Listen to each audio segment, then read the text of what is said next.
The weight of an unseen decision fell, sealing a fate already decreed. In the deceptive light of his father's study, Irembolt's words carried a grave, unspoken warning. Ferda Rosnova heard the pronouncement, the declaration of his engagement echoing with a crushing finality in his mind. His father's cold amusement only confirmed the truth, such an engagement was a noble's death sentence. There were only two choices, banishment if he refused, or a violent end if he accepted, yet he yearned for the simple acceptance of family, even as his body struggled for breath. Despite being the frail third son, born to a concubine, he pushed himself relentlessly. Behind closed doors, cynical whispers dismissed his efforts as pointless, claiming he lacked any talent. He endured the strenuous training alone, with no one to support him. He continued to strive, convinced that relentless effort would eventually bring him recognition. For a brief moment, a gentle smile offered a glimpse of approval. He clung to the hope of someday being acknowledged, until his father's voice cut through the silence with an ominous remark. His brother's condescending words chipped away at his spirit, questioning his very right to train. Collapsed and defeated, Ferda's brother's cruel pronouncement echoed, denying him any inherent right to his dreams. The cutting insult, aimed at his very bloodline, brought tears to his eyes. He longed to be acknowledged as family, but a bitter truth began to dawn. His father merely turned his back, a silent, chilling dismissal. Alone and desperate, he finally understood, their gaze, their attention, had been utterly withdrawn.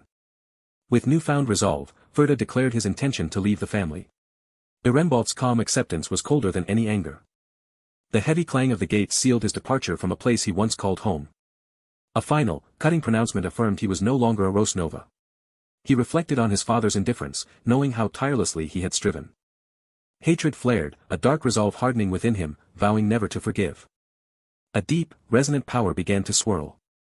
Ferda vowed to make his father regret everything, stepping onto a darker path as he officially became a mage. At the age of 18, he awakened as a mage, a surge of power shaking the very air. Others mocked his late start, reminding him he was far behind the younger trainees. They sneered, deriding his intellect, unaware that a mage's inner power could be driven by something far beyond comprehension. Bleeding, Ferda declared understanding was irrelevant as a terrifying, dark mana surged from him, startling the trainees. His mana, driven by pure hatred and vengeance, coalesced into a potent red circle. Destructive red magic violently exploded.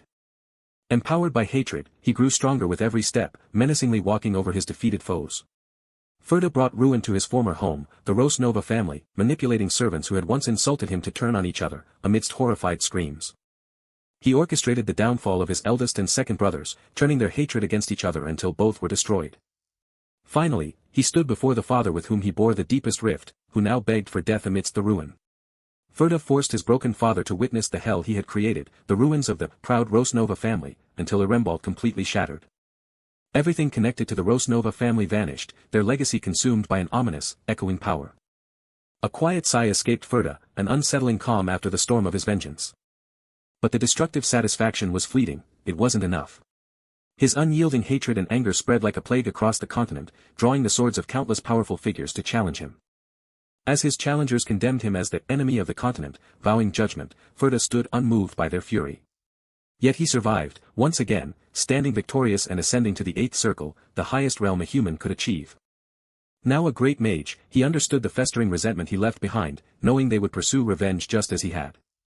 To crush any future threat, he needed overwhelming power, determined to reach the realm of a demigod in the 9th circle. His search revealed the ultimate ingredient for the 9th circle, and he paused, struck by the revelation. He wondered if the revelation was a cruel trick of fate, as the parchment depicted a dragon pierced through. The heart he needed belonged to the Crimson Dragon, Grand Duchess Valdrova herself. Gazing at the ethereal night, he found fate truly cruel, as a whisper of destiny filled the air. It was a cruel twist of fate that his supposed fiancé lay before him, injured, awaiting her end. Ferda stood before the immense, injured dragon, who was meant to be his bride, now facing death at his hand. An agonizing scream tore from her, a visceral cry of intense pain. Bloodied and resolute, Ferda commanded the tyrant Valdrova to die by his hands, the air crackling with his resolve. The injured dragon, though aware of her tyrannical reputation, voiced a pained question, why? Valdrova, isolated from humanity for ages, questioned the source of Ferda's deep hostility and grudge. Ferda's fury flared, his tightening grip reflecting his disbelief at her claims of innocence. He furiously accused her, declaring that her useless greed for a fiancé was the direct cause of his misfortune and expulsion. Valdrova's question hung in the air, met with Ferda's emphatic and guttural, yes. His teeth ground in fury as he screamed, blaming her vicious greed for wanting a human mate as the sole cause of his misery. Her dragon claw clenched on the stone floor as she absorbed his accusations, a profound realization dawning within her. Ferda registered her unusual reaction, a ripple of confusion disturbing his focus. He dismissed his unease with a sinister smile, revealing his true motive: he had used their exchange to covertly gather his mana. He stood poised for the final blow, convinced he understood her, as a surge of energy gathered for his decisive strike. The dragon moved with a sudden, whistling speed. A powerful, unexpected counterattack struck Ferda, eliciting a sharp cry of pain. Blood splattered onto Ferda's eye, a stark reminder of his sudden injury. To Ferda's horror, Valdrova impaled herself with her own claw, a shocking, grievous wound. Bewildered, Ferda questioned her impossible act of self-harm, drops of rain falling around him. A terrifying realization struck Ferda: her words confirmed her self-inflicted wound was to render her heart useless. Panic seized him as he screamed, realizing she was trying to destroy the heart itself. Her heart was his sole chance to reach the ninth circle, a truth that struck with crushing force. With an enraged roar, he unleashed a powerful attack, refusing to let her destroy the heart. He struck the dragon with furious force, enraged by her defiance. The massive dragon staggered, wounded and bleeding, barely able to stay upright. Ferda reached out in disbelief as the wound on the dragon's chest pulsed with immense, destructive power. With grinding teeth, he cried out in desperation, demanding to know what had become of the heart. His heart hammered as a bright, glowing object reflected in his eye. Astonished, he saw the heart was miraculously intact, and Valdrova, in her human form, offered it to him with a serene gaze. A strange unease churned within Ferda as he simply uttered, "Why?" His own heart pulsed with confusion. He couldn't comprehend why Valdrova would go this far, knowing she could have crushed him in her final stand. Valdrova offered her heart, gently admitting she knew he was miserable because of her, leaving Ferda breathless with disbelief. Her magnificent dragon form began to dissolve, rippling into ethereal light. For countless ages, a profound self-loathing consumed her, hating the vicious dragon blood that coursed through her very being. An uncontrollable urge to rage and destroy pulsed within her, a destructive force she could not stop. A powerful, roaring beam of destructive energy erupted from her eye. Her very existence terrified people, sending screams through burning villages as they fled in terror. She believed her terrifying existence would finally resolve everything, if only she died. Her foolish dream of happiness, of living, had caused inconvenience and suffering to far too many. A single, sorrowful tear slipped from the dragon's eye. On her deathbed, Valdrova offered Ferda her heart as a final act, hoping he alone could find happiness through her sacrifice. The dragon's form faded into glowing light, leaving only the pulsing essence of her heart behind, a profound hum filling the void. As he grasped the heart, a strange, crushing feeling of distress overwhelmed him. He clutched his chest, a profound unease writhing within him like a consuming dread. He snarled, convinced Valdrova was still trying to manipulate him, even in death, his frustration a heavy weight. Staggering, he forced himself to focus on his ultimate goal, the ninth circle, steeling himself against the encroaching unease. He absorbed the ancient essence of the dragon, knowing this power would allow him to transcend humanity.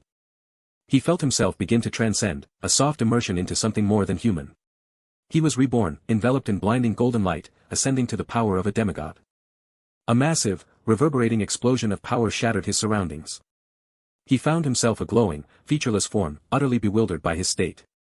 Questioning his surroundings, he recalled taking the dragon's heart, yet this was not what he expected. He felt as if he had fallen into a bottomless quagmire, an unsettling darkness consuming him despite the heart's power.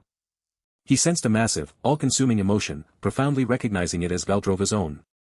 Overwhelmed, Ferda was struck by a shocking flash of Valdrova's emotions. He collapsed to the ground, utterly overcome. He ended up seeing a profound, shattering truth.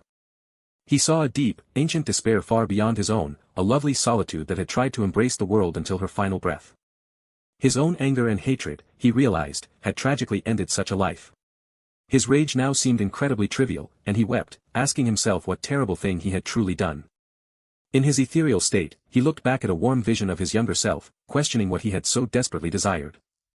Had he truly desired to be a great mage, to exact revenge, to ascend as a demigod, or was it something simpler, like the soft scratch of a crayon?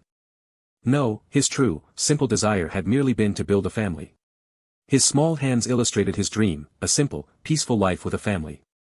His current self, a ghostly echo, called out Valdrova's name, a bridge across time to his younger self. He wondered if Valdrova, too, had shared that simple wish for happiness, as she gazed wistfully at a tranquil world. His face etched with despair, he realized it was all meaningless now. Standing over Valdrova's lifeless body, he lamented the utter futility of his newfound understanding. Tears of profound regret and heartbreak streamed down his face. There was but one ultimate spell a ninth circle mage could cast, the wish. With a profound sense of resignation, Furta prepared to cast the wish spell, the cosmic energy swirling around him, though he felt it was pointless. Furta was abruptly jolted awake, a flash of light searing his vision as he spoke his own name in confusion. He found himself in a disturbingly familiar room, questioning his very location. His father, Irembolt Rosnova, scolded him, a voice he was stunned to hear again. He recalled his father's grim fate, then a chilling question echoed, could this day truly be the past? The declaration rang out again, an echo from his past, his engagement to Grand Duchess Valdrova. Irembolt's voice demanded to know if Furta understood the terrible implications. His father's voice held a sinister undertone, threatening the family's wrath should he refuse. He took a determined step forward, a heavy tread confirming his impossible return to the past. Furta met his father's gaze with unwavering calm, simply stating his understanding. This time, he would not run, with a new, profound resolve, he would formally accept the engagement to Grand Duchess Valdrova. Irembolt could not believe what he heard, Furta had agreed to an engagement with Grand Duchess Valdrova. Irembolt, incredulous, scoffed, questioning why Furta would walk into certain death without a fight, demanding to know what he was truly doing. The servant informed him that Furta was still holed up in his room, having dismissed everyone, and Irembolt's smile glinted with cunning realization. With a dark, knowing chuckle, Irembolt suggested they go see the expression Furta wore, implying a confrontation was inevitable. Furta walked with deliberate steps down the grand hallway, the heavy door closing behind him. Furta's first brother burst into the room, roaring in disbelief at seeing him still there, demanding to know why he hadn't left yet. His eyes widened in utter shock. First brother had expected to find Furta crying and screaming, throwing a tantrum, utterly unwilling to go. But instead, Furta was calmly getting ready himself, even chastising his brother for barging in without knocking. Furta calmly explained he had dismissed the servants, adding that he needed to get used to doing things himself now, a declaration that left his brother stunned. Is this truly the Furta I know? First brother wondered, then cleared his throat before pressing him on whether he understood the gravity of his engagement. Yes, Furta stated plainly, acknowledging it was merely in order to remove him from the family. His brother, momentarily stunned, quickly clarified that he meant the engagement would kill him, then demanded to know why Valdrova's fiancé position had always been vacant. Furta simply replied that he knew very well. In the past, the Empire's third prince had been Valdrova's first fiancé. He was hailed as a perfect man, brilliant and handsome, who surprisingly turned down the throne to become the tyrant dragon's fiancé, instead. The young prince knelt before the colossal red dragon, offering himself to its overwhelming power. But one day, after he had left for his engagement, a quiet dread began to settle. He was beaten to a pulp. And yet, his brother challenged, gesturing dismissively, you believe you can succeed where even the third prince failed. He shook his head mockingly, wondering aloud who would stop an idiot determined to walk into a dragon's jaws. His brother leaned in, his glare menacing as he warned Furta not to disobey the family, swearing he would personally kill him if he ran. Furta met his brother's gaze with calm intensity, advising him to worry more about his own impulses. Furta calmly exposed his brother's lecherous desires for their eldest brother's wife, sending a surge of enraged shock through him. As his brother lunged in a furious rage, Furta coolly advised him to restrain himself, for his own sake. Furta simply stated that getting a scratched face now would be inconvenient, then announced his departure for the long road ahead. Furta walked towards the waiting carriage, his footsteps echoing softly as he departed the mansion. A strained grunt escaped him as he fought to suppress a rising wave of emotion. An old servant, sniffling tearfully, bowed and declared it an honor to have served him, while Furta remained utterly composed. Furta knew the servant's words were hollow, remembering bitterly how his food had been tampered with, a silent betrayal. In his childhood, Furta had believed his constant sickness was weakness, only later discovering even the household servants had been against him all along. The memory still burned with such disgust that he wanted to kill the man who had caused him such suffering. With a light touch, Furta then told the servant he had worked hard, a gesture completely at odds with his true feelings. Looking after someone like me for so long, Furta added with a subtle smile, leaving the servant utterly bewildered. As the carriage rumbled away, Furta's final instruction was a cryptic warning to take good care of the Rosnova family. Perhaps because he had already exacted his revenge once, Furta felt a profound sense of peace settling in his heart. The rhythmic sounds of the carriage provided a tranquil backdrop to his quiet contemplation. The wind rushed past as Furta reflected, realizing the anger and desire for revenge that once consumed him had finally faded. He fell silent, reflecting on how the magic he once wielded had been like a potent drug, corrupting his very being. What began as intoxicating power soon became an uncontrollable addiction, driving him into madness. Lost in that madness, he remembered feeling a terrifying exhilaration, everything vibrant and thrilling. His heart pounded with a power born from draconic influence. Now, his eyes held a clear, calm resolve, free from the shadow of his past self. But as the carriage jostled along, he knew he never wanted to be that person again. A soft sigh of contentment escaped him. This long-forgotten peace, he realized, was not bad at all. Just as he wondered if this peace meant he'd never become a mage, the servant's voice abruptly announced their arrival. A weathered sign warned that beyond this point lay the Grand Duchess's domain, with entry strictly forbidden. The rustling leaves whispered around him as Ferda rested, deep in thought. The coachman, panicked after Ferda mentioned a dragon, fled with a loud rumble, leaving him alone to ponder his hasty departure. While he appreciated the solitude, the thought of wild beasts made him consider learning magic again, perhaps just casually up to the fourth circle for survival. A gentle rustle caught his attention, and Ferda turned, a flicker of surprise in his eyes. A whooshing sound signaled her swift approach, confirming Ferda's internal thought, she's here. A maid, Lurian, bowed formally and introduced herself as Lady Valdrova's attendant. She then directly asked if he was Lord Ferda Rosnova, to which he calmly confirmed. I will escort you to the castle, Lurian stated, gesturing down the path. The citizens of the Arkan Empire believed nothing was unconquerable, intoxicated by its power, yet in truth, the Empire's might was far from flawless. The eastern Serda continent, known as the Land of Demons, was a monstrous calamity that no human could hope to conquer. It was then that the Crimson Dragon, Valdrova, appeared, the sole force able to halt the monster's advance and rule the front lines. As he walked, Ferda reflected on the injustice. Despite building the only defense in the Land of Demons, her reputation as an evil dragon remained needlessly terrible. Yet, people still slandered her, claiming she secretly raised monster armies, a thought punctuated by the sudden growling of wolf-like creatures, making Ferda flinch. But in the presence of a dragon's power, those monsters couldn't even make a sound, letting out cries of pain as they were violently repelled. With a calm, powerful aura, Lurian reassured him there was nothing to worry about. Lurian explained that with her presence, no creature would dare attack, and Ferda let out a grateful sigh of relief. Ferda, weary from the walk, inquired how much further they had to go, then asked how Lurian had managed to reach him so quickly. Lurian's expression turned smug as she confidently revealed that flying alone only took her 10 seconds. Ferda's hand instinctively tightened on his staff, confirming his thought, as expected, you're no ordinary maid. She was a dragon spawn, a subordinate inheriting dragon blood, possessing innate strength, magic, and even hidden horns and a tail, a high-ranking spawn far beyond ordinary. Ferda struck his staff decisively against the ground, formulating an idea. Ferda hopefully suggested they fly to the lair this time, but Lurian replied with a flat tone that she would then have to carry him. Ferda insisted he could endure being carried, but Lurian simply, and exasperatedly, stated, no, I simply do not want to. Ferda could only manage a speechless, dejected slump.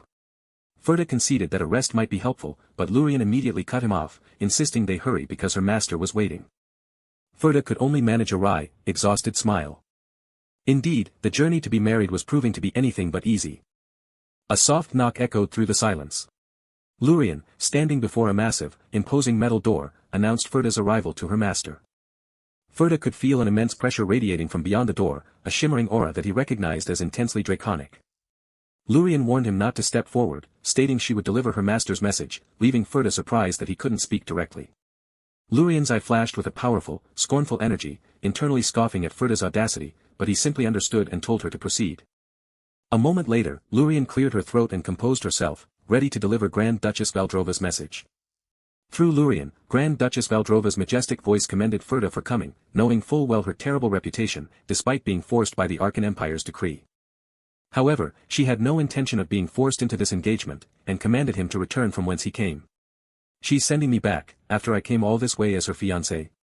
Ferda mused, a flicker of surprise crossing his face. His old self would have accepted that rejection immediately, without a second thought.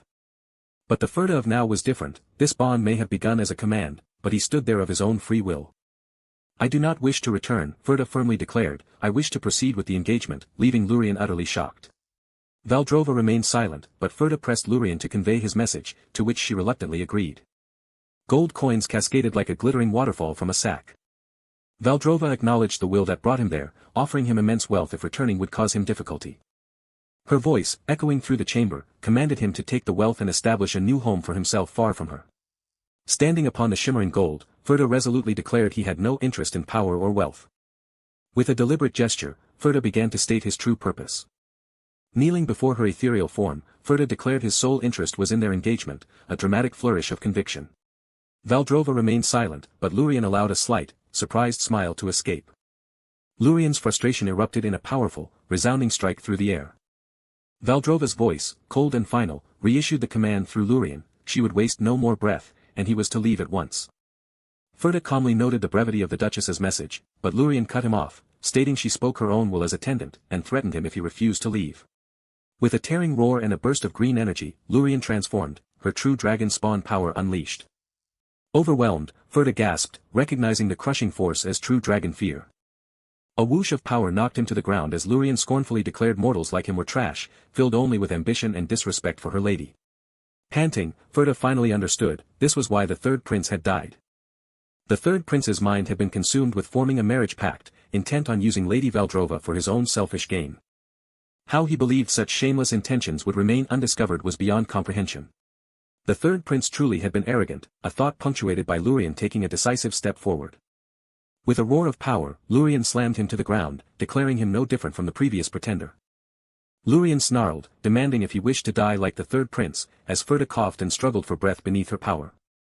Even as he lay pinned, a faint, knowing grin touched Ferda's lips. Lurien watched, wide-eyed with shock, as Ferda declared, Ferda Rosnova, swear here and now, without a single falsehood. He hadn't come because someone forced him, nor was he seeking any benefit or gain. He remembered how, in his selfish past, she had still given her heart to him in her final moments. This time, reborn, he would become her ally, the man who would truly become Valdrova's fiancé. Ferda Rosnova declared his arrival not as a suitor, but as Valdrova's destined fiancé, demanding an immediate, direct audience with his future wife. Inside, Ferda seethed with a familiar fury as his hand clenched into a savage claw, barely containing his disdain for the insolent wretch who dared to mock his intent. Lurien, fully transformed, lunged with a furious roar, unable to tolerate such brazen disrespect towards her mistress. Mercilessly, Lurien continued her assault, kicking him with a force that echoed the contempt in her eyes. Then, with an abrupt change of demeanor, Lurien paused her brutal assault, offering an unexpected apology that left Ferda momentarily stunned. With a radiant glow, Lurien then delivered Ferda's audacious declaration, speaking his words as if they were her own solemn oath. Her voice hushed with reverence, Lurien concluded her report to the mistress. Lurien addressed the immense, shadowy form of Grand Duchess Valdrova, her words echoing with awe for the embodiment of absolute power. In her human guise, Valdrova questioned the sincerity of the audacious message, her gaze sharp. The Crimson Dragon Grand Duchess Valdrova found herself genuinely intrigued by Ferda's unwavering audacity, wondering about the man who dared such a declaration. Valdrova asked about the man's demeanor, but Lurien dismissed him as utterly feeble, remarking he appeared exhausted just from the journey to the castle. Lurien quickly deemed him hideously ugly, thinking he should be disposed of, but quickly amended her description after Valdrova called her name, admitting he actually possessed a rather beautiful face. Valdrova sighed, clarifying that his looks were not the subject of her inquiry, leaving Lurien in an awkward silence. After a long sigh, Lurien conceded that Ferda was indeed quite unusual. As a true dragon spawn, Lurien explained, instilling fear in mere mortals was usually an effortlessly simple task for her. Yet, that man had shown not the slightest fear when she unleashed her full, terrifying aura. Lurien, for the first time, expressed a genuine belief that this man might truly be able to meet her mistress's gaze directly. A mischievous smirk touched Valdrova's lips, betraying her interest. How fortunate, Valdrova murmured, catching Lurien completely by surprise. Valdrova, seated majestically, expressed her satisfaction at finding a human capable of truly meeting her gaze. She mused that perhaps, with Ferda, she might finally be able to interact normally. Lurien questioned Valdrova's rare use of the word, normally. Valdrova affirmed her intention, leaving Lurien to ponder the profound implications of her mistress's desire. Lurien announced Valdrova's decision to proceed with the engagement, causing Ferda to jolt in surprise. With a formal gesture, Lurien led Ferda through the imposing castle towards his assigned guest room. Ferda noted the room's unexpected cleanliness, surprised by the meticulous upkeep within a dragon's domain. Ferda inquired about the room's meticulous keeper, learning that Lurien alone managed the entire place. Lurien, her voice firm, emphasized her unique role as Valdrova's only attendant, pointedly labeling Ferda as merely a guest. Ferda challenged the title, but Lurien huffed, reminding him he was merely guest-eye until the formal engagement ceremony.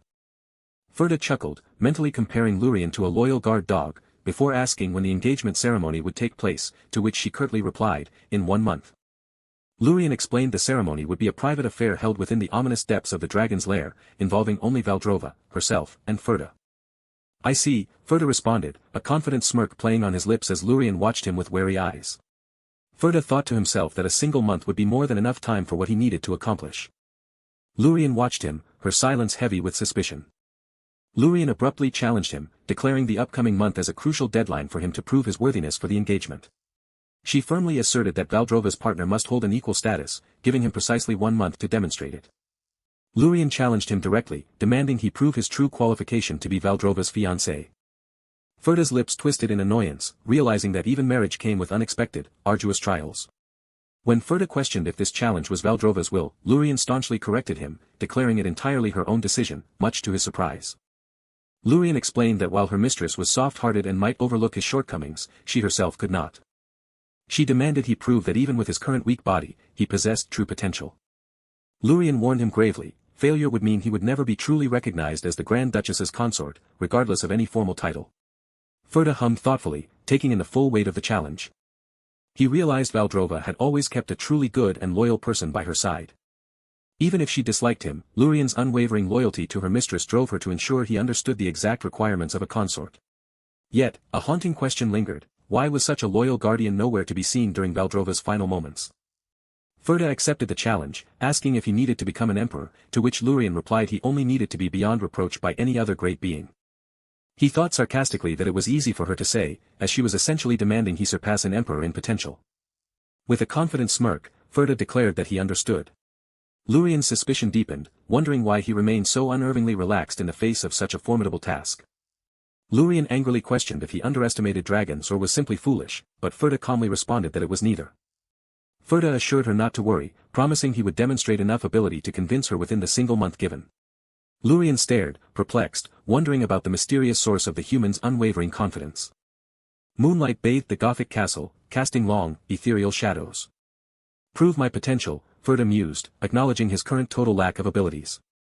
Yet, he possessed the singular experience of having reached the 9th circle, a feat unmatched on the continent, believing that if the sensations remained, his power could be reborn. The first mana circle was crucial for any mage, a critical crossroads determining the very nature of their mana circuits. The blue circle, born from calm meditation, offered a slow but stable path, chosen by most mages for its reliability. The red circle, however, was born of turbulent emotions, offering rapid growth at the cost of one's sanity, a path Ferda knew well, having become a great mage through hatred alone in his past. Ferda knew the path he had walked before offered faster power, a tempting shortcut. He clenched his jaw, hardening his resolve against the temptation. This time, he vowed, he would forge a different path, one he could walk firmly and without wavering. 1 week later, the castle basked under a serene, sunlit sky. Ferda dedicated himself to meditation within his sunlit room. He concentrated, attempting to coalesce a sphere of glowing blue energy in his hands. With a frustrated exhale, Ferda acknowledged yet another failure in his attempts. While a blue circle typically took years to establish, Ferda, drawing on his regressed knowledge, had hoped to accelerate the process, finding its nature vastly different from the red circle he once commanded. With only 3 weeks remaining, Lurien entered, her question pointed, "Are you preparing?" "I am," Ferda replied, but Lurien internally observed that nothing about him seemed to have changed. Ferda confidently asserted that persistence would yield results, as Lurien watched him with an impatient, skeptical glare. Despite his outward confidence, Ferda knew his progress was stagnating and a new approach was desperately needed. A deep rumbling vibration suddenly shook the room. Ferda questioned the source of the vibrations, and Lurien calmly explained that her mistress was currently subjugating monsters. Ferda, surprised, learned that Valdrova herself was personally sweeping away monsters crawling in from the land of demons at the eastern edge. Valdrova is... Ferda began, processing the immense responsibility his future fiancé bore. Driven by a new resolve, Ferda declared his urgent desire to witness the battle firsthand. Lurien instantly advised against it, and Ferda quickly demanded to know why. No human mind could possibly endure it, Lurien explained, knowing the overwhelming terror that Valdrova's true power unleashed. Lurien mockingly suggested he would be better off not watching, unless he wished to humiliate himself disgracefully before the engagement ceremony. "No," Ferda declared, his fist slamming down with defiant resolve. He saw it as his duty as Valdrova's future partner, declaring his unwavering intention to witness that battle with his own eyes. They shot through the air with incredible velocity. Lurien soared through the bright sky, her powerful wings beating rapidly as she carried Ferda. His feet touched down precisely on the soft grass. Ferda stumbled to his knees, utterly disoriented by a speed he recognized as almost on par with teleportation. As Ferda struggled with nausea, Lurien sharply directed him, "I am not what you need to look at." "Stand up and look ahead," Lurien commanded, her voice cutting through his discomfort. His gaze sharpened, preparing for the sight before him. From a clifftop, they gazed upon a foreboding valley swirling with ominous purple clouds and dark energy. Ferda gasped, utterly overwhelmed by the sheer, terrifying power emanating from the landscape before him. This horrifying, epic battle was where Valdrova herself fought. Valdrova delivered a crushing blow to the colossal monster. Her attack detonated into a massive, fiery explosion. The monster's centipedes recoiled, hurt and surprised by the dragon's assault. Valdrova struck again with a powerful, tearing claw. With savage ferocity, the dragon bit down, tearing into the monster. A deafening roar erupted from Valdrova, shaking the very earth. She unleashed her devastating fire breath, engulfing the landscape in a cataclysmic inferno. Lurien watched the destructive maelstrom unfold, utterly unfazed by the raw power. Valdrova's ferocious roar tore through the chaotic air. Ferda cried out, clutching his head in searing pain as the immense, terrifying power overwhelmed his senses. He collapsed to his knees, humbled by the devastating power he had just witnessed. It was the devastating force of a true dragon roar. As Ferda cowered in utter terror, Lurien's voice cut through the chaos, demanding, "Do you understand now?" Hovering above him, Lurien scornfully emphasized the absurdity of a mere human daring to join with a dragon. This was the magnificent, terrifying true form of the one who would become his partner. The winged servant scoffed at the very notion, finding it utterly absurd for a mere human to dare consider a bond with a dragon. This, the servant declared, was the overwhelming, true form of the one who would become his partner. On the ground, Ferda's hand trembled with an involuntary fear, a raw response to the power he had just witnessed. As expected, the servant thought, he was trembling, precisely why she had warned him, yet. The servant gravely revealed that within the very blood of a crimson dragon dwelled what humans had long called the essence of a wicked dragon. This was a life of pure destruction, she continued, a life perpetually fueled by an inescapable, savage, murderous urge. This savage nature was innate, she pressed, warning that his fragile human body would break daily, and mere resolve would never be enough. "Do you truly understand now what it means to become a dragon's partner?" Humans and dragons, she declared with finality, could never truly become one, secretly hoping her master would soon abandon her impossible dream. Ferda's breath caught, and a single, overwhelmed word escaped his lips, "Truly." "Magnificent," Ferda breathed, a strange surge of energy resonating through him as a smile of awe spread across his face, causing the servant to wonder in shock, "He's smiling?" Utter astonishment gripped the servant, how could he be admiring it instead of being terrified even after all this? Inside, the servant's mind exploded with a single, horrified accusation, a crazy masochist. Under the starry night, a serene hum settled over the grand castle. Lying in his bed, Ferda grimly reflected on how he had indeed braced himself. Yet, despite his efforts, his whole body remained a wreck, reeling not only from the dragon's innate fear, but from the very force of her roar. The servant, rubbing her hands with exasperation, had been forced to carry him back herself. It was a miracle his mind had returned intact, he thought, but at this rate, he was so far from opening a circle that he would lose an entire day. "Why did I even want to watch that battle?" he inwardly fumed. A gentle rustle filled the air as Ferda lay on the grass, gazing upward, lost in pensive thought. Sitting up on the grassy hill, he began to reflect deeply on everything he had seen that day. A sudden jolt of memory made him flinch, and a raw gasp escaped him as the intensity washed over his face. It had been nothing short of terrifying, he admitted, yet the overwhelming spectacle had utterly compelled him to keep watching. He considered her existence, forced to hide her true self at the far eastern edge of the land, constantly crushing monsters with fierce power. All these acts, he realized with a surge of insight, were simply for the sake of protecting what she truly loved. She was a noble red knight, he thought, one who had willingly chosen a challenging path of hardship. How truly magnificent, he mused, overcome with profound admiration. A new sensation stirred within him as he began to ponder a connection between himself and her. Suddenly, a powerful sensation jolted him, and he gasped in stunned realization, "Wait, this is the red circle." This was not the kind of mana he needed, he thought desperately, clutching his chest. He could not repeat the past, he had to reject it now. With a soft burst, a vision of Valdrova materialized within the swirling red mana, leaving him utterly confused. "What is this?" "Valdrova." A deep hum resonated as he realized the more he recalled her battle, the clearer his mana circuits became, fueled by an emotion that was neither anger nor revenge. His eyes narrowed with sharp, intense focus. He struggled to name this unusual, swirling emotion, so vague yet so potent that he feared it could scatter at any moment if not grasped now. He focused all his will on this elusive emotion, compressing and twirling it rapidly. With a deep hum of effort and concentration, Ferda intensely focused on the swirling red orb between his hands. Then, with a sudden burst of energy, he aimed to create a singular, devastating circle. This time will be different, a glowing red magical circle, crackling with raw energy, declared above his outstretched hand. He would not let the same future, the same mistakes he had made, repeat this time again, he vowed, clenching his fist. With a shocked gasp and wide eyes, the servant demanded, "Did you really open your circuits? Overnight?" "Aha, you noticed already." "Your eyes are no joke," Ferda smugly replied, while the servant, still holding her tray, expressed her utter bewilderment. "You were barely standing yesterday, how did you do it? Opening them overnight should normally be impossible." "I did it because I'm not a normal person," Ferda declared with a smirk, then challenged her, "So, what do you think now?" "Yes, you meet the qualification standard," the servant reluctantly conceded, but Ferda, wiping his mouth, simply replied, "I still have a long way to go." With a focused shift in his demeanor, he asked if there was a place nearby where he could practice magic. Then, with a dramatic reveal, an outdoor training ground lay ready with its practice targets. A broom swished diligently, sweeping the ground clean.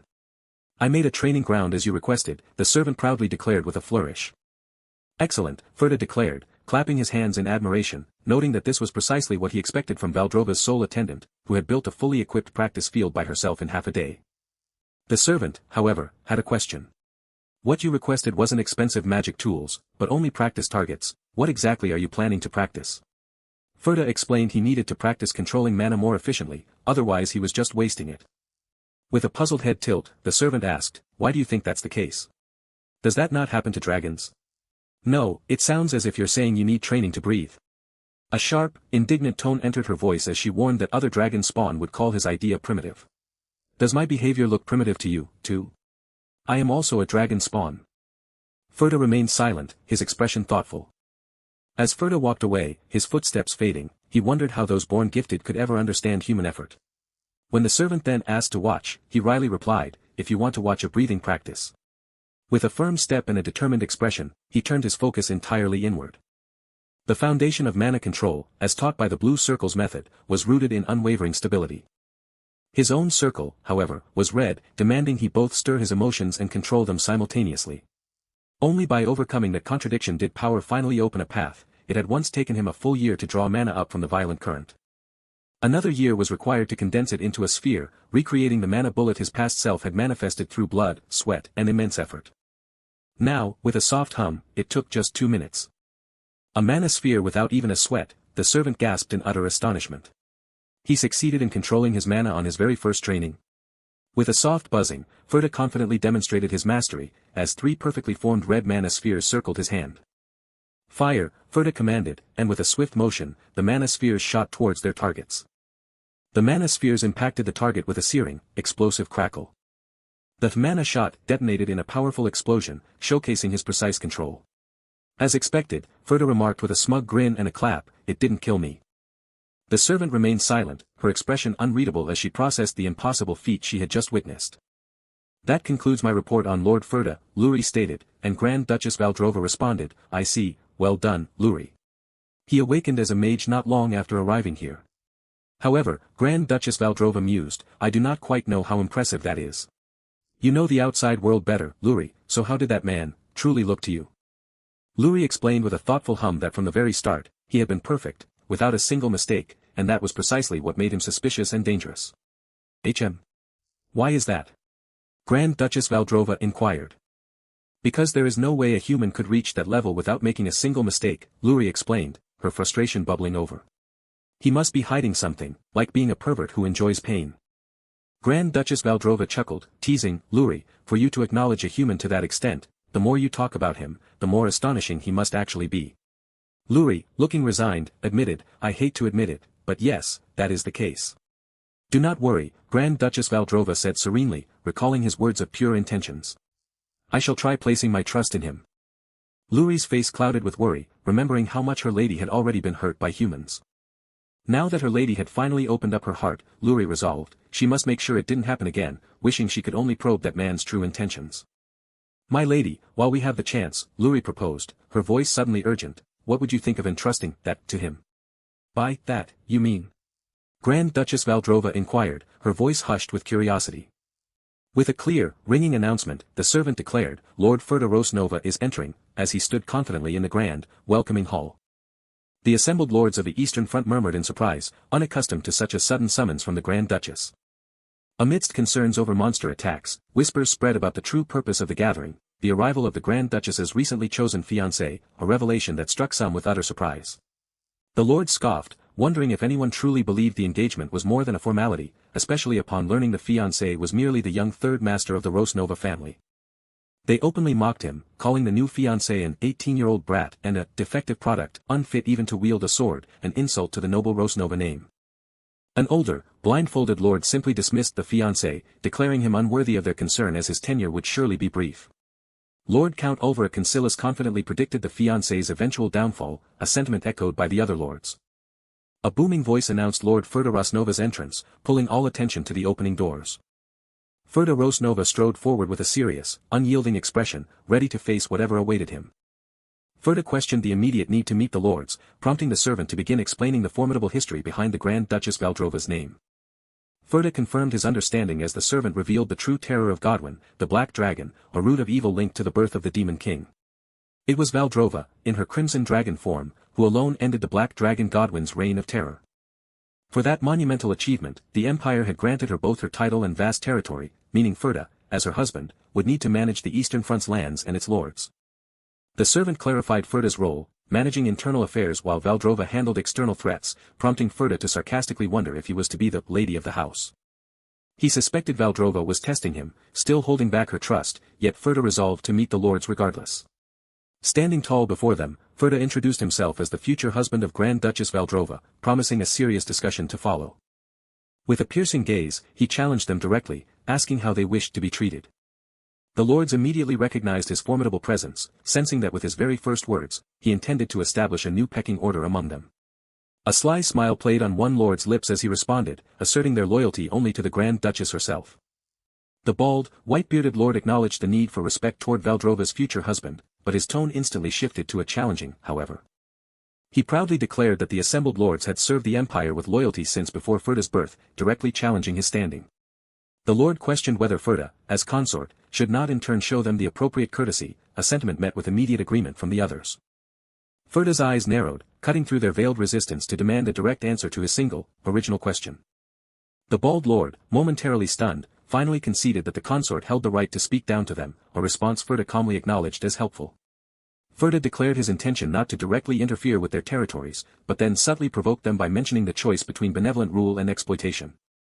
One lord slammed his fist down in a burst of fury, denying Ferda's accusation that they exploited their own people. Ferda offered a nonchalant apology, claiming his provocative statement was merely a slip of the tongue, yet his eyes held no true regret. A lord hurled a cutting insult, targeting Ferda's abandonment by his family, and a flicker of anger briefly crossed his eyes. The lord continued his furious tirade, belittling Ferda's attempts to become a mage, his first circle status, and his reliance on his fiancé's position, challenging his right to stand before a fourth circle mage. Ferda responded with chilling calm, deeming the fourth circle mage's rank as merely average. The lord's eyes widened in furious disbelief, demanding Ferda repeat his audacious insult. The enraged lord reminded Ferda that a fourth circle mage commanded honor everywhere, as the hierarchy of mages was determined by skill alone. Enraged that a mere first circle mage dared to insult him, the lord's hands crackled with magic as he vowed to teach Ferda a lesson. Ferda remained perfectly calm, offering a proposal that he believed the enraged lord might appreciate. To test the skills of a mere first circle, Ferda challenged the furious mage to a duel. The very idea of a duel between a first circle and a fourth circle mage was almost unheard of.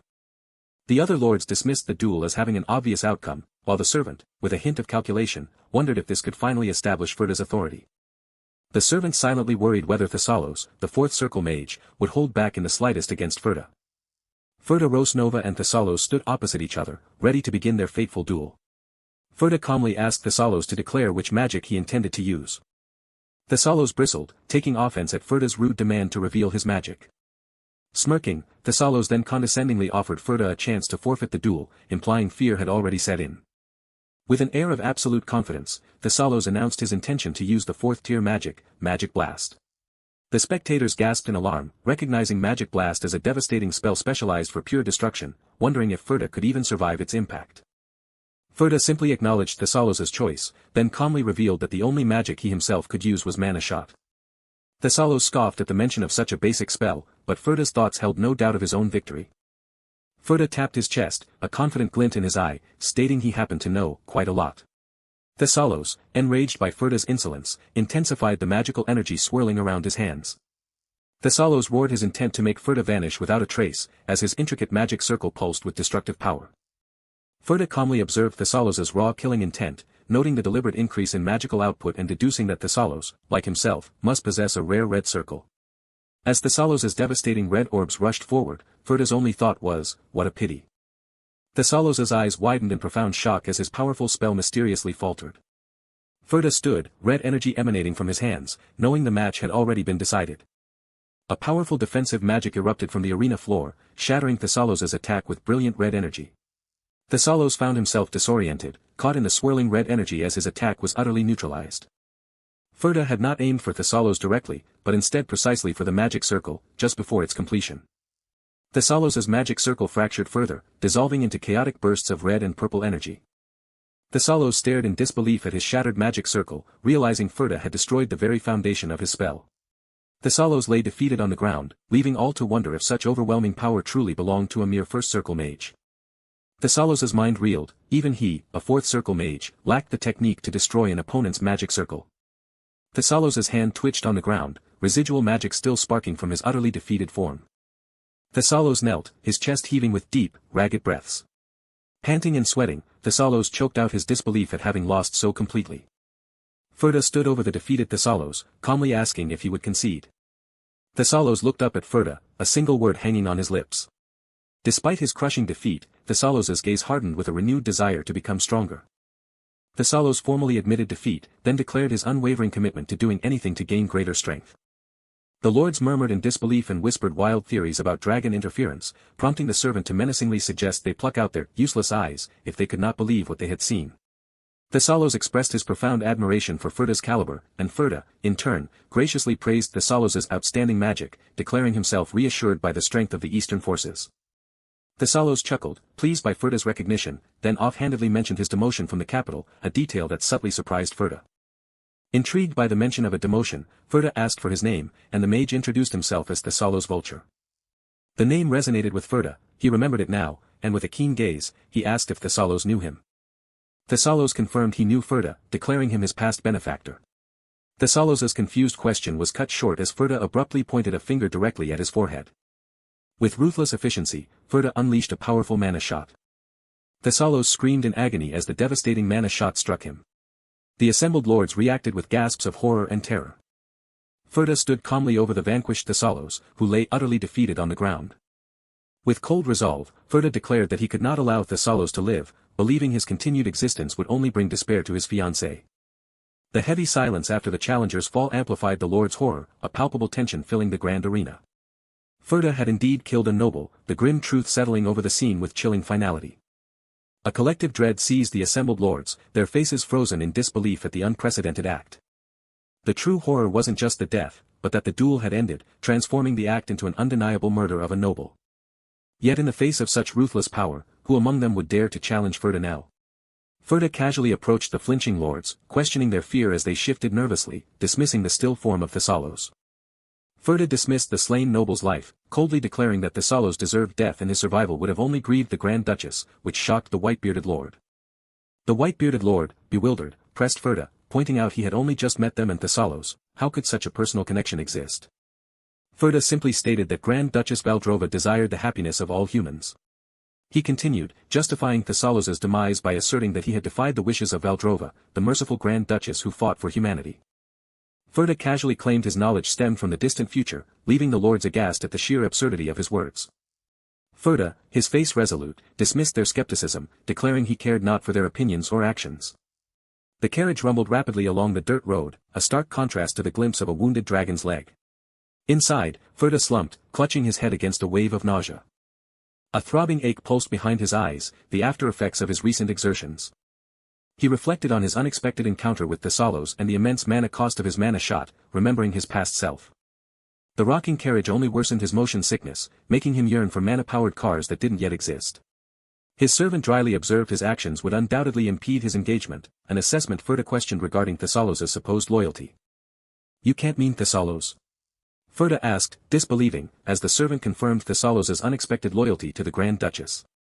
Ferda admitted this was indeed troublesome, asking if the recently deceased had been upright, as his servant's unwavering loyalty shone through. The servant described Thessalos as merely moderately upright and corrupt, noting the other lords were far worse, leading Ferda to conclude the noble system was in disarray. Despite the grim revelations, the servant assured him the engagement could still proceed, a prospect Ferda justified by the righteousness of his actions. Ferda fell into a pensive silence, a soft light filtering through the carriage window. If his memories served correctly, a crucial detail now surfaced. Thessalos, even now, should still be in the midst of a grave crime, as the majestic castle appeared under a dramatic sunset. A male servant bowed deeply, his voice booming with welcome to House Vulture's lordly castle, honored by guests from the Grand Duchess. The servant's welcome was cut short as Ferda casually announced his master's death, eliciting a shocked gasp. Take this first, Ferda instructed, presenting the confused servant with a mysterious sack. Ferda then ordered them to display it prominently at the castle gate, leaving both male and female servants utterly perplexed. The male servant gasped, drenched in sweat and horror, as he recognized the contents of the sack. A piercing scream echoed across the castle grounds. Thessalos's opulent bedroom felt eerily empty, as though they were merely plundering a deserted home. The servant chided Ferda for his recklessness, urging him to find proof of Thessalos's wickedness, but Ferda merely pointed out her own complicity in the beheading. As the servant threatened to derail the engagement, Ferda discovered a hidden door beneath the bed, cutting off her tirade. Ferda's hand fumbled along the floor, searching for the mechanism to open the secret passage. Step aside, the servant commanded, her voice firm. Her fist clenched with fierce determination. She punched the floor, shattering it open with immense force. A jagged hole now revealed a dark descent, and the servant, without hesitation, prepared to enter as Ferda watched thoughtfully. Footsteps descended into the ominous, red-lit underground passage. A putrid stench of blood wafted up, sickening Ferda and the servant alike. They discovered a horrifying secret laboratory, littered with tangled human and monster corpses, unmistakably the work of demon followers. A sinister symbol confirmed the dark allegiance. Demon followers, who yearned for demonic power and abandoned their humanity, turned out to include Thessalos Vulture, a necromancer and dark mage. Ferda identified a dead soldier, horrified to see Thessalos had grafted his organs onto a monster, sickening the servant. The servant seethed internally, cursing Thessalos as a crazy bastard for his twisted experiments. She calmly declared that Thessalos's crime as a demon follower easily justified his death, even as Ferda meticulously searched through books. The servant then questioned Ferda's uncanny knowledge of the hidden lab as he focused intently on a document. Ferda, his expression determined, announced he had found what he sought. It was Thessalos's nameless masterpiece, the infinite mana cultivation method. A flashback revealed Thessalos, cloaked and smirking, questioning Ferda's knowledge of monsters' constant mana production. He explained that while abundant, monster mana was murky and of low quality, unsuitable for use. A maniacal grin spread across Thessalos's face as he pondered recreating a monster's mana production. The profound question hung in the air, what if one could continuously draw out pure mana? Such an achievement would become an infinite source of magic power, Thessalos boasted, allowing him to surpass the limits of circles and become a great mage. Thessalos then revealed his vengeful plan to use an undead monster army to crush the nobles who had demoted him. He continued his ambitious boasts, aspiring to the realm of a great mage, to which young Ferda simply acknowledged, I see.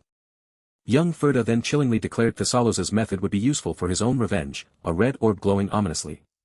The flashback concluded, marking a pivotal exchange.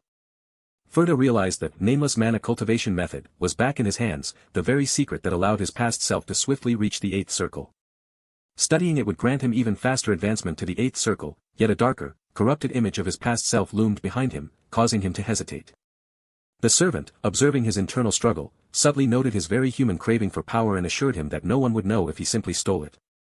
She congratulated him, implying this desire for strength was a fundamental human trait. Ferda abruptly rejected her assumption, cutting off her words about stealing the research. He firmly ordered the servant to destroy everything within the laboratory. The servant, wide-eyed, questioned his sincerity, asking if a mage like him wasn't tempted by such powerful knowledge. Ferda acknowledged the paper's immense potential to revolutionize magic but questioned its ultimate worth.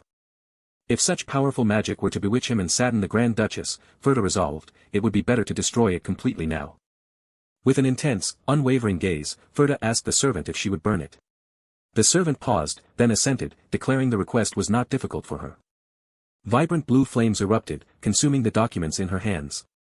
Every spell, the narration explained, carried traces of the caster's emotions, swirling around Ferda and his servant. The caster's essence became stained by that magic, Thessalos's magic, steeped in hatred for the Empire, had ultimately eroded his very being. Thessalos, like Ferda's past self, wielded a red circle, his hatred and inferiority complex mirroring Ferda's own former despair. Ferda knew that to carry on such magic meant to be consumed once more by unbearable emotions, so he had to discard it. He acknowledged the past self who had forced himself to hate in order to survive, feeling the lingering weight of that necessity. A subtle, almost content smile touched Ferda's lips as he remarked on how effectively the magic burned. The servant, exasperated, internally labeled Ferda an unpredictable masochist, an odd companion for her master, yet one with undeniable purpose.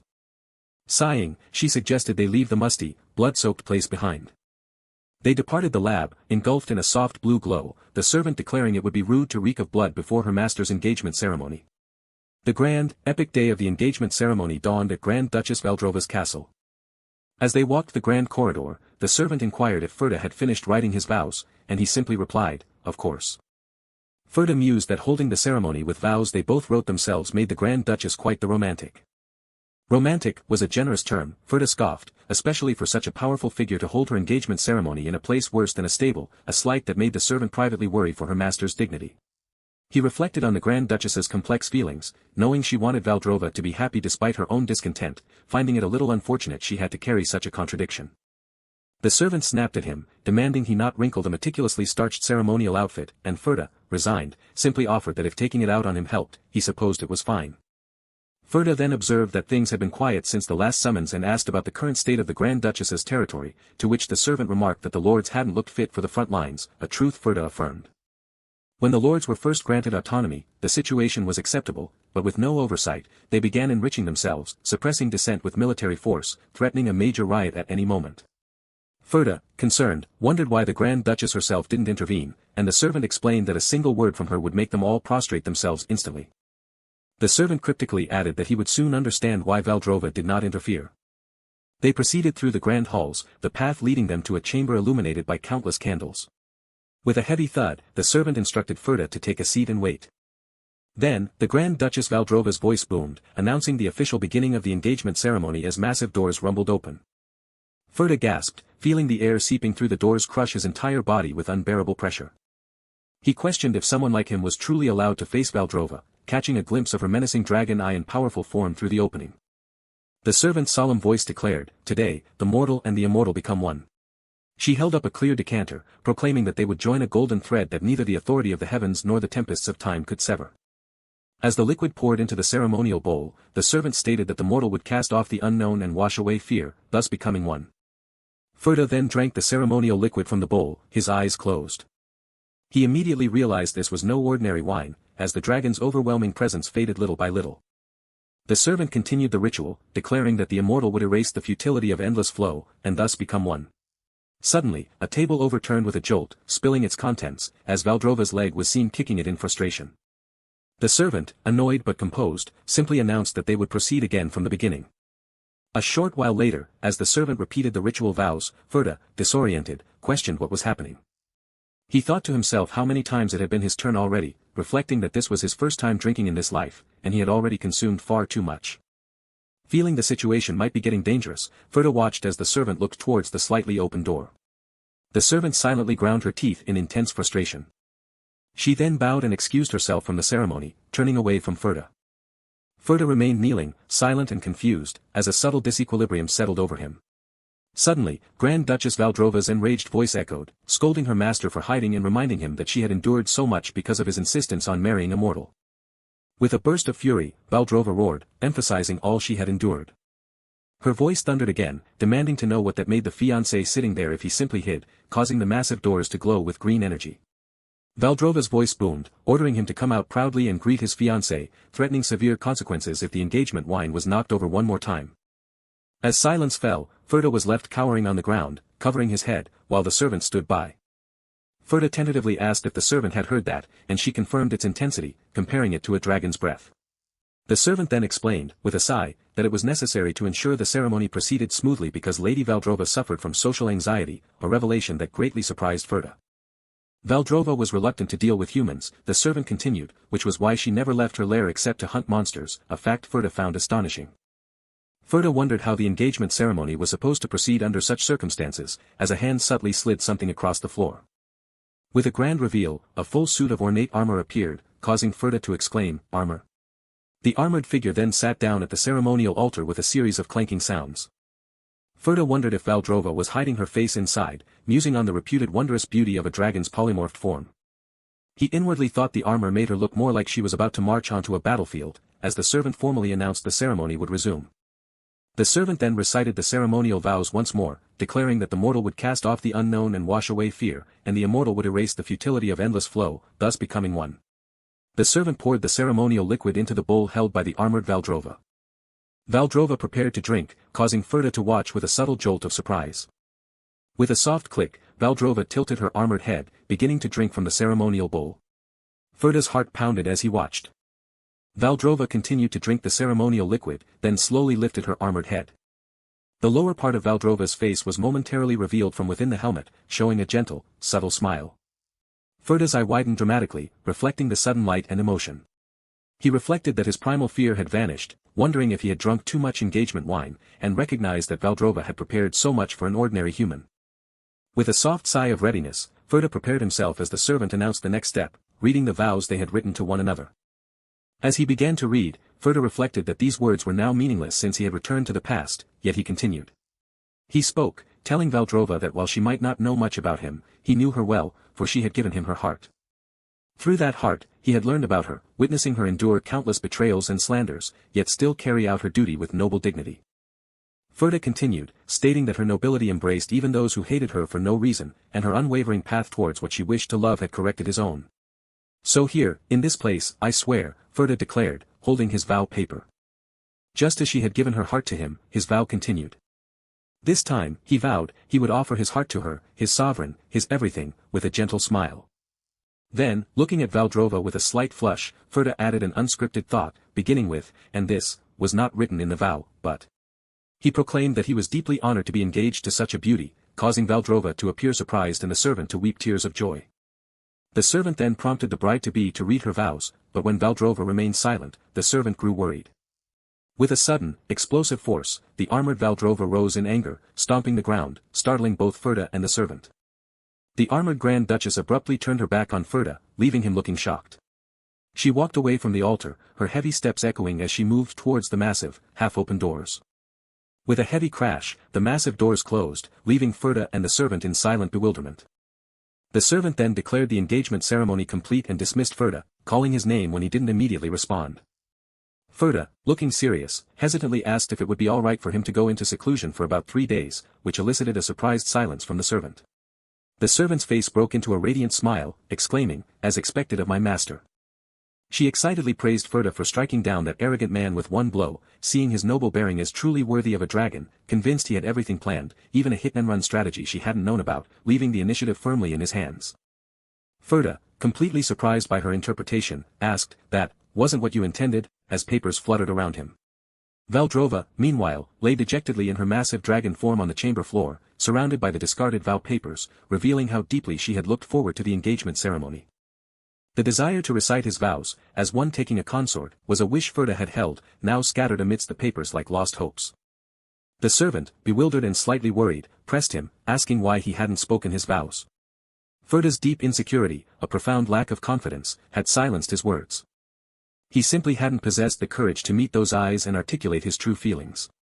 He remembered those sharp eyes that seemed to pierce right through him, and that gentle voice from a time before. As he had gazed upon her, his mind had simply gone completely blank. Ferda thought, while Valdrova blushed, and even the servant felt her own mind go blank. The servant, filled with regret, apologized to her lady for what she was about to say on such an auspicious day. At times like this, the servant cautioned, "You must be prepared for disappointment." Ferda had now become her official fiancé, the servant explained, and would manage the East in Valdrova's stead, but humans began to change once they grasped power, just as the third prince had. Valdrova remained silent, her golden eye reflecting the weight of the servant's warning. Though the servant apologized for stirring up decades-old memories, Valdrova understood her concern, accepting the advice given. Mortals were fleeting beings, Ferda mused, destined to vanish someday. It would be best, he resolved, to bury this ticklish, unsettling feeling within him. The engagement ceremony was over, and a wave of surprise washed over Ferda as he realized he was truly engaged to Valdrova. What a strange feeling it was, he pondered, as a profound uncertainty settled in. Before, he had been so consumed by hatred and rage that he couldn't feel anything else, nor did he have the time to. But this time, something felt different, a soft image of Valdrova lingering in his mind. Ferda sat lost in thought, a new emotion stirring within him. Ever since that moment that refused to leave his mind, he had felt a growing intensity. His red circle had been rampaging like mad, and he couldn't grasp the nature of this surging emotion. A rampaging circle threatened its caster with self-destruction, but if handled properly, it could become a chance to grow. Ferda knew that if it was a peak he had already reached before, climbing back up would not be difficult.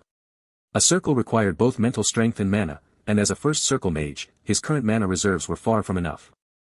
But having once reached the level of a great mage, his mental strength was more than sufficient, and he would circulate the raging mana without wasting any of it. He would overlay it as his second circle, a spell blower, bringing him one step closer to her. "Huh," the servant exclaimed, looking up in disbelief, "you reached the second circle in just 3 days?" "That truly is an astounding rate of growth," Ferda agreed, as they walked side by side. The servant looked at him curiously, asking if red circle mages normally grew so quickly. Ferda explained that it depended on the person, and there were indeed side effects to red circle growth. With every new circle created, one had to chase even stronger stimuli, and the most intense emotion the circle remembered would seep in and become part of them. In the past, he had awakened his circle through hatred, and even after his revenge was over, he went searching for things to hate. His eyes gleamed with a focused intensity. The servant then showed Ferda his royal office, where he would work using the Grand Duchess's authority. Even though this was clearly a dragon's fortress, Ferda could feel Valdrova's consideration for her fiancé in every detail. The sheer thoughtfulness, all for a human, deeply surprised him. With a renewed determination, Ferda sat at the desk, ready to begin his first task as regent. At present, Valdrova's royal domain had been all but abandoned by the Grand Duchess. But after Ferda beheaded Thessalos and exposed his crimes, the lords had begun watching his every move, though the servants' help made things easier. Ferda planned to send letters to the lords he had met last time, and the servant asked what he would write for his first formal greeting. "That will be seeing each other often from now on," Ferda declared, asserting his interference in internal affairs as regent. His letters then warned that if this decision displeased them, they should not reply, because he respected each of them, signed, Ferda Valdrova, complete with a dragon symbol. With the nobles addressed, Ferda's focus shifted to the monsters, a low growl emanating from the darkness. These were monsters that contaminated farmland simply by existing, driving countless residents to their deaths. While Grand Duchess Valdrova held back the disaster-class giant monsters, it was impossible for her to handle every smaller threat. "First, I'll need to recruit the necessary talent," Ferda mused, as the servant, surprised and curious, asked if he already had candidates in mind. The servant, attentive, waited for instructions as Ferda began to compile his list. A moment later, the servant looked down at the list of names, confusion clouding her face. "So," she began, a hint of frustration in her voice, "you're saying we have to go find the first candidate ourselves?" "And it's some scholar I've never even heard of," the servant questioned, as they journeyed to Escalaria, the city of scholars. Ferda explained that it was natural for her not to know him, as he was a talent who had yet to make his mark on the world, while the servant expressed concern about arbitrary appointments.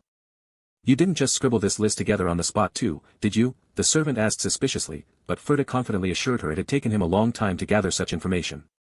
At one time, Ferda reflected, the scholar named Grist had been on his hit list. He had meticulously dug into Grist's achievements to find reasons to hate him, searching for flaws to justify revenge, an obsession that had kept him busy. This list, he admitted, came from a time when he indiscriminately searched for things to hate, which in retrospect, he acknowledged as pure paranoia. The servant voiced her concern about how they would find the scholar in the bustling city. Suddenly, a street vendor's booming voice called out, "You there, young nobleman. And cute little miss. When your head hurts," the vendor offered cheerfully, "how about a sweet snack, a treat even academy students love to munch on?" Ferda politely inquired if many academy graduates frequented the area, to which the proud vendor confirmed his long-standing business in the locale. "In that case," Ferda pressed, his expression serious, "you know about the messy scholar, don't you?" "Messy," the servant retorted angrily, wondering if he planned to make a mess of their castle, while the vendor delightedly confirmed the nickname's fame. The vendor admitted his memory was a bit fuzzy, as he was busy doing business, so Ferda, ever practical, simply asked, "How much?" to which the vendor replied, 3 skewers for 5 coup. Despite the servant's suggestion that one would be enough, Ferda decisively declared, "I'll take all 3. Ferda looked thoughtful, while the servant maintained a slightly annoyed expression. "Here are your fruit honey preserves," the street vendor announced with a flourish, presenting the glistening skewers. The servant's eyes widened in sheer, unexpected delight at the sight of the fruit skewers. "That's unexpected," Ferda remarked, surprised by her enjoyment, but the servant flustered, defensively insisted she was simply ensuring the information fee was paid properly. He had thought she might be someone whose emotions had dried up like his own, but she could make a childlike face like that too. The servant continued to enjoy her fruit skewers, completely content. Ferda looked confused as the servant suddenly adopted a serious expression, holding up a fruit skewer. "Would you like one?" the servant asked, then, with a determined expression, offered, "You can have them all." Ferda noted the darkening sky, urging them to hurry. A lone candle flickered in the encroaching darkness. We might miss the right timing, Ferda thought, as elsewhere, a scholar knelt distraught amidst shattered glass. "Oh, no," the panicked scholar cried, "my research is all going up in smoke." At the 597th Grand Central Magic Academy's title conferment ceremony, Bernal Marquis, once the top entrant, heard his name called, his mind racing with a confused thought about his past honors and his current reputation as the messy scholar. The men's falsely cordial words, a painful reminder of past entanglements and his infamous nickname, made Bernal wince as they offered congratulations that felt more like a veiled threat. Their true intent soon became chillingly clear, demanding payment and reminding Bernal of the debts that now suffocated him. Bernal's hollow, gasping laugh was all he could manage, a desperate sound that confirmed the chilling truth: his entire existence was nothing but a ledger of debts. The furious voice from his memory echoed, demanding payment with an aggression that made him flinch. Bernal sank to his knees, begging for just a little more time, but the creditor's angry retort was absolute: years had passed, and his patience had run out. One of the men expressed disgust at a carcass in the room, to which Bernal clarified it was a monster, not an animal. Bernal passionately explained his groundbreaking research into recycling monster carcasses for mana stones, but the creditor's terse, "enough excuses," cut him short. The creditor, unimpressed, pressed Bernal for immediate profitability, forcing the scholar to admit his research wasn't yet viable. "You're a researcher who knows nothing about the real world," the creditor scoffed, his face a mask of condescending judgment. The creditor proposed a chance to pay his debt, on one condition: abandon his current research, a bewildering proposition that left Bernal stunned. With a sinister smirk, the man suggested Bernal use his brilliant mind for weapons research, hinting at its immense profitability and reminding him of his past academic achievements. The very word, weapons, made Bernal recoil in terror, his voice catching as he desperately tried to offer alternative research proposals while a knife was brandished menacingly close.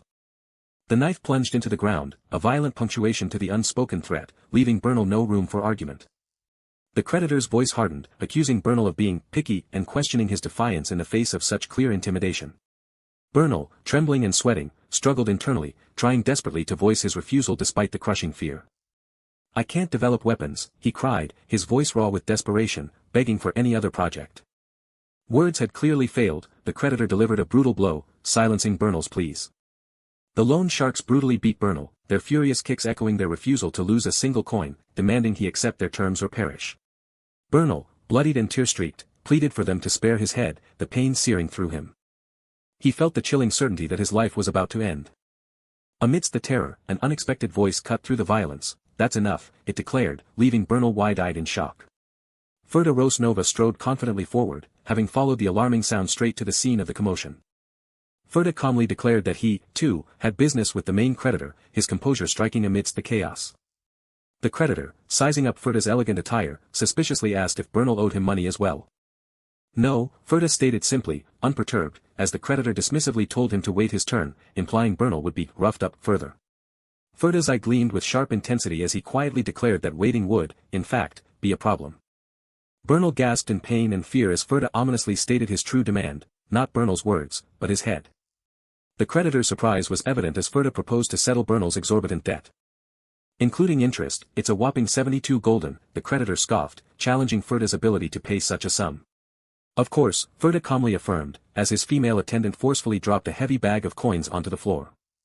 As gold coins spilled forth, Ferda's declaration of abundant wealth left the loan sharks wide-eyed in disbelief.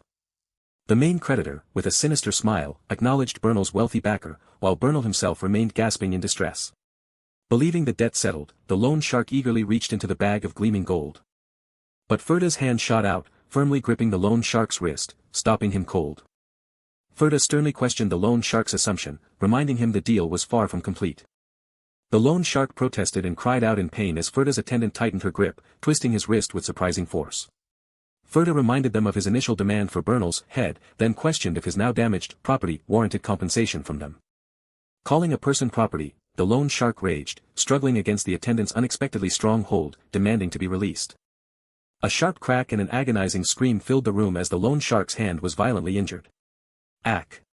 My wrist, the man cried out, as Ferda calmly instructed his attendant, Luri, privately finding the situation beneath his direct involvement. Luri's eye glowed intensely, a reptilian pupil flashing an ominous, otherworldly power.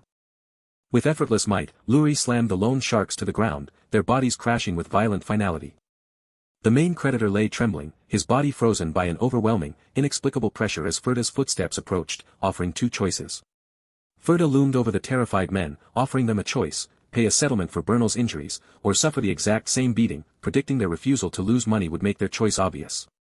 Therefore, Ferda continued, predicting the loan sharks would choose the latter without hesitation, deepening the terror in the main creditor's wide eyes. Ferda dictated that their fair share of beatings would settle the compensation, and his attendant, hands glowing with ominous green energy, prepared to deliver it. A rapid sequence of bone-jarring blows rained down, each impact echoing through the stunned room.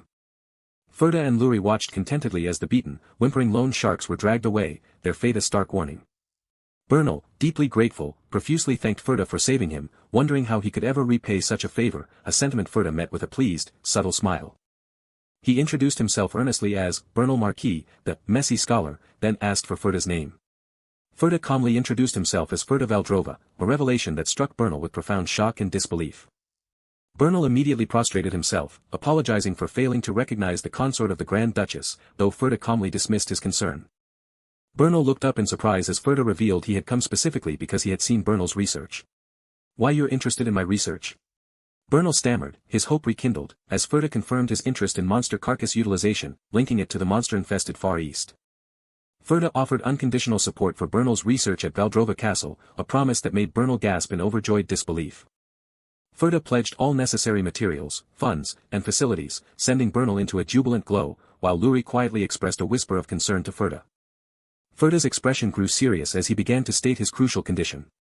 Bernal's horror was absolute as Ferda revealed the sole condition: he must develop weapons from his research. Weapons, you say? Bernal murmured, his face etched with profound internal conflict. Bernal stood firm, refusing the offer, explaining that weapons only killed people and destroyed peace, and he wished for the land to remain tranquil. Ferda simply acknowledged Bernal's desire for peace, his expression calm and knowing. Ferda then confronted Bernal with a stark truth: the monsters he researched, he explained, caused countless deaths in the Far East, a reality that horrified Bernal.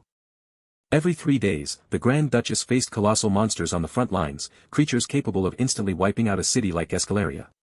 Every single time, the Grand Duchess fought at the forefront, risking her very life against these terrors. Ferda bitterly reflected on those who, oblivious to her constant sacrifice, enjoyed peace as though nothing was amiss. This, Ferda explained, was why he desperately needed someone to create weapons to assist in the extermination and lighten the Grand Duchess's unbearable burden, a revelation that stunned Bernal.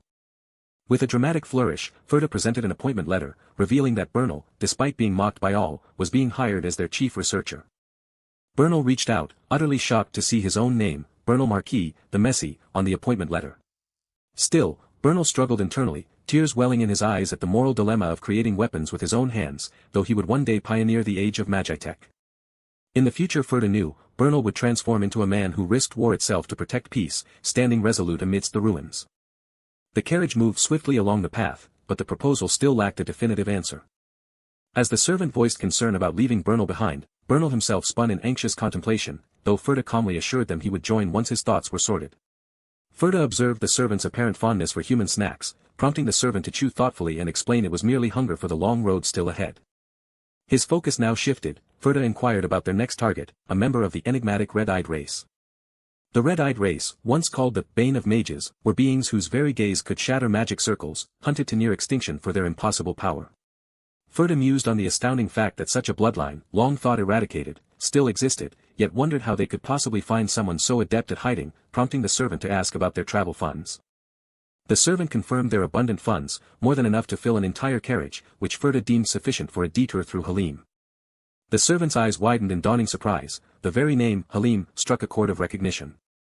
The city of Halim, known for its corruption and dazzling entertainment, was Ferda's destination, for their elusive target was a gambler. Some time later, the scene shifted to a casino in Halim, a lavish hall glittering with warm, golden light and the rustle of anticipation. At one such table, a charming gambler, flanked by 2 women, smirked confidently over his cards. Hands greedily converged on a mountain of poker chips, signifying a high-stakes victory. 2 astonished gamblers watched as a cascade of poker chips piled up, one wondering aloud at the dizzying sum before them. From above, the servant and Ferda gazed down at the unbelievable haul, a sum Ferda estimated rivaled a territory's entire annual budget. The male gambler, sensing new eyes upon him, briefly looked up with mild confusion. Ferda and his servant approached the table, Ferda stepping forward with a decisive movement. The servant, seeing the gambler's normal eye color, whispered his skepticism to Ferda, but Ferda remained resolute. This was their man. The gambler, Zed Swallow, welcomed them with a confident smirk and a shrug, inviting new challengers as Ferda identified him as their recruitment target. A playing card landed softly on the green felt, the game resuming its rhythm. Ferda's internal excitement bubbled over as an off-screen voice declared his victory in the round, leaving Zed and the woman beside him surprised. Another gambler questioned Zed's lack of seriousness, to which Zed playfully suggested he might find motivation if the woman beside him offered encouragement. A calculating glint in Ferda's eye confirmed his insight. The game was merely an afterthought for Zed, whose true aim was to win the noblewoman's favor. He was an eloquent charmer, handsome enough to captivate, and skilled with his hands, a trophy-like figure gleaming in this utopia built on wealth. Yet, beneath the facade, Zed Swallow was a cunning rabbit, swift to slip away from danger, and Ferda knew it was time to cut off his escape. Ferda acknowledged his progress in the game, stating he'd had fun, and jokingly suggested he'd like to see his friends more often. But with a decisive placement of his chips, Ferda declared there would be no next time, fearing his servant might mistake him for a gambler. Zed Swallow, holding his cards with a smirk, dismissed Ferda's excuse, directly challenging him to reveal his true reason for being there. Ferda paused, a subtle shift in his expression. He then revealed his true purpose. He had come for Emilia, implying he knew Zed was searching for her too. Zed's eyes widened in surprise, poker card still clutched in his hand. A flicker of red energy hinted at Zed's true nature as his face contorted in shock and anger, realizing Ferda's implication. With a dramatic flourish, Ferda declared all in, pushing his shimmering mountain of chips onto the table. A murmur rippled through the casino as other gamblers reacted with astonishment to Ferda's reckless, all-in, bet, recognizing the immense fortune wagered against Zed. Zed, a confident smirk returning, acknowledged the high stakes, implying he would now win no matter what. Ferda confidently called, revealing his winning hand, a straight flush, as his servant gasped behind him. An off-screen voice announced Zed's victory, and Zed, now serious, rose from the table, instructing Ferda and the servant to follow him. Zed's eye flared a fierce red as he asserted they had much to discuss. A golden liquid flowed smoothly into a waiting glass. In the privacy of a luxurious room, Zed directly questioned Ferda, "How do you know Emilia?" Zed's voice rose in a furious roar, his eyes burning red as he accused Ferda of complicity with his sister's captors and demanded her whereabouts. Ferda, his suspicions confirmed about Zed's disguised eyes, calmly denied any association with the people Zed spoke of. Ferda revealed his understanding of Zed's facade, stating that his carefully constructed persona as a plaything of noblewomen and a casino regular was not his true self. He continued, highlighting Zed's extraordinary skill, enough to bankrupt the entire casino, and implying a deeper reason behind his current humble actions. Then, with piercing insight, Ferda declared Zed's true motivation, to find his younger sister, Emilia, through these high society connections. The Swallow siblings had endured immense suffering, caught between mages seeking their eradication and other forces eager to exploit their unique abilities. Having lost his sister in the chaos, Zed had hidden his identity and navigated high society, desperately seeking a way to help her. Yet to the superficial nobles, Zed remained nothing more than a passing amusement, a fleeting source of entertainment. Ferda bluntly told Zed that mere money would gain him no real leverage with such people, leaving Zed speechless. Zed's anguish broke through, screaming his frustration at his inability to find his sister, and the added complication of being caught by Ferda. Ferda then offered a solution, calmly introducing himself as Ferda Valdrova. He offered Zed a position as his attendant, revealing himself as the Grand Duchess's future consort, a declaration that utterly stunned Zed. Zed, incredulous, questioned if Ferda, the Crimson Dragon's gigolo, truly intended to employ him, to which Ferda calmly affirmed his sincerity. Ferda offered immediate proof of his sincerity, signaling for the servant to present the letter of appointment. As Zed examined the document, Ferda sweetened the offer, promising him entry into high society and a greater chance to find his sister if he accepted. Zed swallowed hard, recognizing the rare opportunity, yet he wrestled with his trust in Ferda, ultimately stating he would accept only if his own conditions were met. His first condition was fair compensation, as he declared his undeniable need for money. His second condition was an immediate termination of their agreement if Ferda harbored any ulterior motives regarding his unique abilities. Zed silently conceded that escaping Ferda was unlikely now that his identity was revealed, then verbally accepted the offer, provided his conditions were honored. Ferda paused reflectively, then accepted both conditions, adding he had one more of his own. His third condition dictated the contract's term would last until Zed found his younger sister, after which Zed would be entirely free to choose his own path. Zed was momentarily speechless. He leapt to his feet in disbelief, questioning if Ferda truly intended to release him, not to enslave or sell him, to which Ferda calmly reiterated his disinterest in such practices and Zed's freedom upon contract's end. Zed desperately challenged Ferda's composure, reminding him that as a mage facing a red-eyed, his natural enemy, he should be afraid. Ferda scoffed at the notion, declaring any mage who feared the red-eyed race for their magic-breaking abilities to be a complete failure. Ferda stated he wouldn't force Zed to stay, his inner thoughts revealing his knowledge of Zed's future as a master thief, capable of escaping any prison. After a thoughtful pause, Zed acknowledged Ferda's unusual nature for a noble and expressed his understanding. With a resigned smile, Zed raised his glass and wholeheartedly accepted the terms. Zed eagerly inquired about his first task as the Grand Duchess's consort's attendant, while Ferda remained deep in thought. Ferda's unexpected assignment, go seduce a woman, caused Zed to comically spit out his drink in utter shock. Zed reacted with wide-eyed disbelief to the task, while Ferda smugly questioned if it wasn't something Zed could easily handle. Ferda casually suggested that bringing back a solitary woman would be an easy feat, as an ominous bird flew over a remote dwelling.